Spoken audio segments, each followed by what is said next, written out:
Bismillahirrahmanirrahim. Assalamualaikum warahmatullahi wabarakatuh. Ikhwani wa akhwati fillah, para sahabat bimbingan Islam yang semoga dirahmati dan diberkahi Allah Subhanahu wa taala. Kemudian kita lanjutkan dengan pembahasan yang kedua, yaitu tentang sunanus shalah. Sunnah-sunnah di dalam salat. Kata para ulama penulis kitab Al-Fiqh Al-Muyassar, sunanus shalah nau'an, sunanu af'alin wa sunanu aqwalin. Sunnah-sunnah dalam salat ada dua macam. Yang pertama, sunnah-sunnah berupa perbuatan. Yang kedua, sunnah-sunnah berupa ucapan atau perkataan. Amma sunanul af'al, adapun sunnah-sunnah berupa perbuatan. Fakaraf'il yadaini ma'a takbiratil ihram wa indar ruku' wa indar raf'i minhu wa hattuhuma aqbadalik.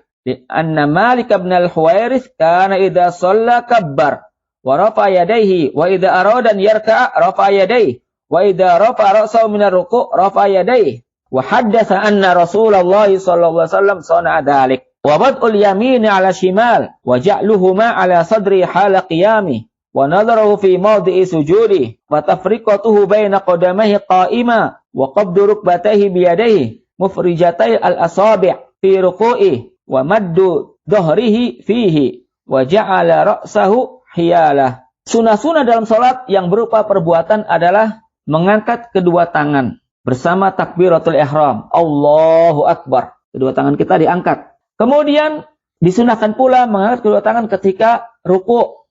Kemudian ketika bangkit dari ruku'. Dan disunahkan meletakkan kedua tangan setelah itu. Meletakkan kedua tangan setelah bangkit dari ruku'. Hal ini berdasarkan hadis riwayat Malik bin Huwairits.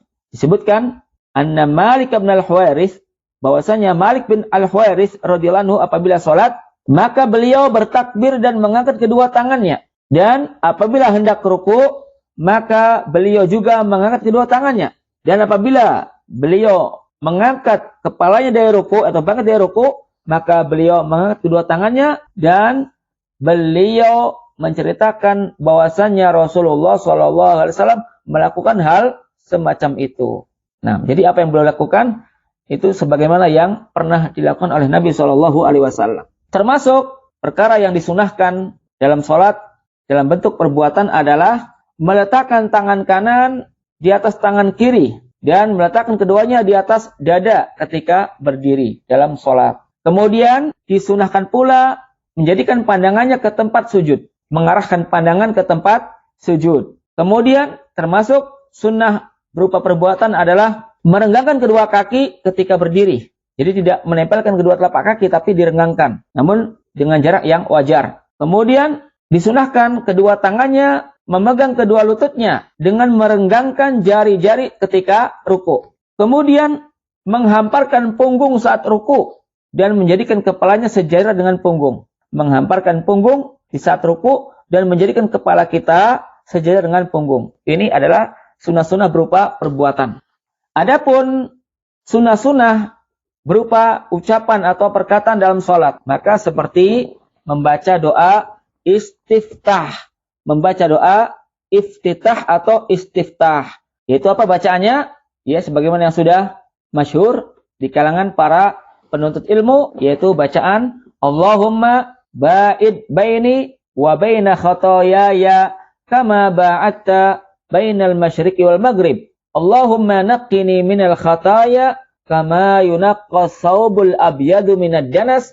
Allahumma gsil khotoyaya fil ma'i wassalji wal barad. Ini adalah salah satu bacaan doa iftitah atau istiftah. Di sana juga ada bacaan dengan lafaz yang lain seperti membaca wajjahtu wajhiya lilladzi fataras samawati wal arda hanifa wa ma ana minal musyrikin inna salati wa nusuki wa mahyaya wa mamati lillahi rabbil alamin la syarika lahu wa bidzalika umirtu wa ana minal muslimin.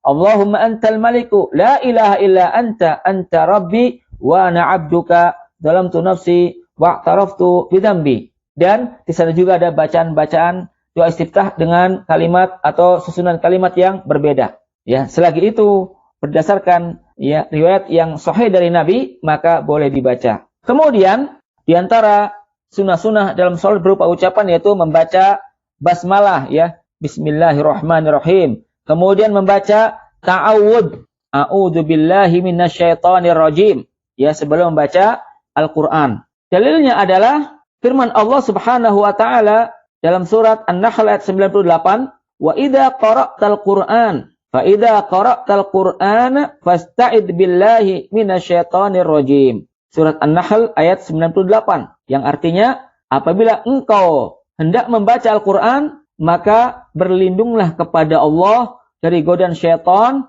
yang terkutuk. Kemudian termasuk yang disunahkan dalam salat ya berupa ucapan atau perkataan yaitu mengucapkan amin. Hal ini berdasarkan hadis riwayat Wa'il bin Hujr radhiyallahu anhu qala kana Rasulullah sallallahu alaihi wasallam idza qara'a waladdallin qala amin wa rafa'a biha sautahu. Ya, yang artinya kata Wa'il bin Hujr radhiyallahu anhu ia menceritakan bahwasanya Rasulullah sallallahu alaihi wasallam apabila selesai membaca waladdallin ya dari surah Al-Fatihah, beliau mengucapkan amin dengan suara yang keras. Jadi ini termasuk perkara yang disunahkan dalam salat. Kemudian di antara sunah-sunah dalam salat berupa ucapan adalah membaca surat tambahan setelah Al-Fatihah. Apakah satu surat lengkap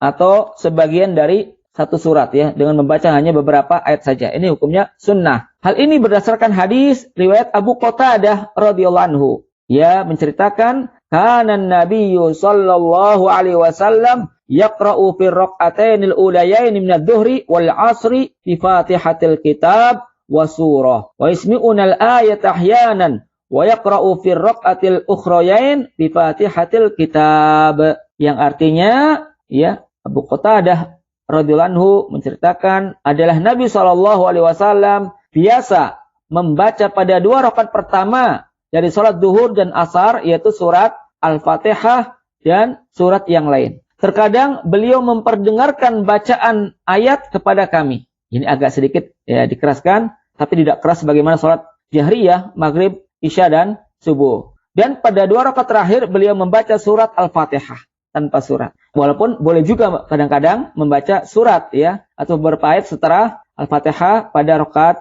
ketiga dan keempat. Kemudian di antara sunnah-sunnah dalam salat berupa ucapan adalah membaca tasbih lebih dari 1 kali ketika ruku dan sujud. Tadi kalau dalam pelajaran sebelumnya kita wajib membaca doa ketika ruku subhana rabbil azim dan ketika sujud membaca subhana rabbil a'la 1 kali.